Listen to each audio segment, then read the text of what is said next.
Okay, welcome back to Gary's Economics. Today we are going to talk about meritocracy. Okay, so today we're going to respond to one of the biggest criticisms we get for our campaign to tax wealth more, which is that's not fair, that's not meritocratic. You want to go after people who've worked really hard their whole lives to make money and you want to tax them more. That's not capitalism, that's not meritocracy. So we're going to address this head on. First things first, I've said it a million times on the channel, I'll say it again. We are not campaigning to tax working people. We are campaigning to tax individuals and families who have hoarded enormous amounts of wealth, £10 million or more. Secondly, let's talk about meritocracy in the society that we live in today. So I am talking to you here from London. I grew up in East London in quite a poor community. I went to a grammar school, so I know some richer people, and then I went to a very fancy university, so I know some much richer people, and then I worked in the city, so I know some much richer people still.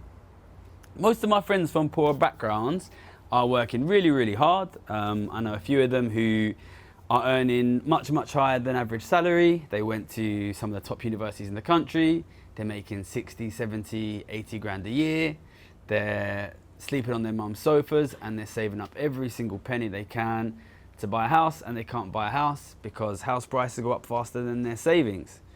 At the same time, I know people from richer families who don't work, who own houses because their parents gave them 700 grand tax-free.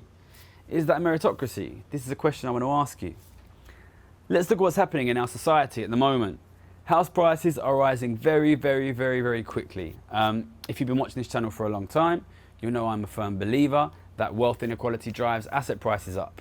If you don't understand why that is, I would recommend that you watch our recent video, part 2 of our online course, What is Wealth Inequality and How Does It Affect the Economy? If you give all the money to rich people, they will try and buy all the assets, and that will drive asset prices up. What that means is ordinary people can no longer afford assets.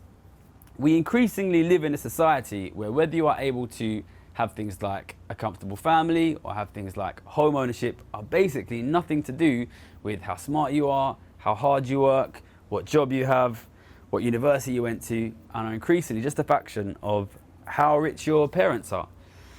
Listen, we do not live in a meritocracy. Nothing could be more obvious. I think one problem we have here is that, so I'm 37, and my parents' generation lived in a much less unequal and much more meritocratic society.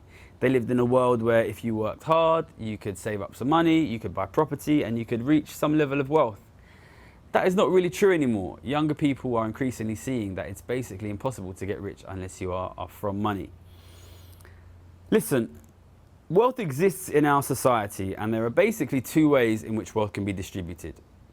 One is through work. People who do more valuable work, more high-paid work, get the assets, they get the wealth, and they become rich. The other is basically through aristocracy and inheritance, where people who are born rich die rich, and people who are born poor die poor. We currently exist in a system where ordinary, hard-working people from poor families like myself pay 50 or 60% tax if they make money. People from extremely wealthy families, like the Duke of Westminster, can inherit billions of pounds and pay nothing. This is not a meritocracy. I'm pushing for a meritocratic society. What I want is an economy where very rich people pay their fair share of tax instead of all of the tax burden landing on ordinary working people like you or your kids. I want a meritocracy. I want people who work hard to make money. Unequal societies are not meritocracies. They are societies in which people from rich families get all the assets. If you want meritocracy, you should tax the rich rather than working people. So that's my answer. How do you get meritocracy? You tax the rich. That way, we can get the assets to ordinary working people rather than just the people with rich dads. That is a meritocratic society. Support us, support the channel. Thank you very much.